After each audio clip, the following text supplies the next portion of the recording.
সকল সদস্য যারা আছে এখানে উপস্থিত হয়েছেন, আমার বিএনপির এখানে আমাদের নেতৃবৃন্দ আছেন, হিন্দু বন্ধু খ্রিস্টান কল্যাণ ফ্রন্টের মনোজ টিকারাম আছে, এখানে টিকারাম আছে। যাই হোক, এটা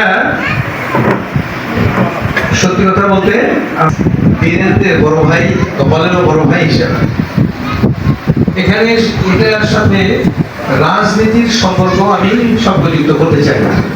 আমাদের একটা সামনে একটা শারদীয় দুর্গোৎসব আছে, বড় অনুষ্ঠান, বড় আমাদের ঈদের মতো।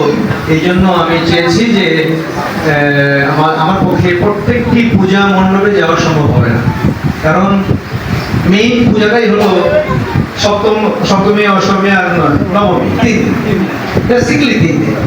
এর আগে যাইছিলাম, অনেকে বলে এখন আসেন না ভাই, পড়ে আসেন। যদি সকালে বলি না না না, আপনি মাগরিবে পড়ে আসেন, মাগরিবের পর থেকে এসার পর 10টা পর্যন্ত সময়টুকু কম। বীরগঞ্জের এত বড় একটা জায়গা, এত বড় এলাকা, এতগুলা মণ্ডপ যাওয়া সম্ভব না। এই জন্য আমি প্রথমেই আজকে বক্তব্যটা হলো, আজকের অনুষ্ঠানটা হলো এই কথা বলার জন্য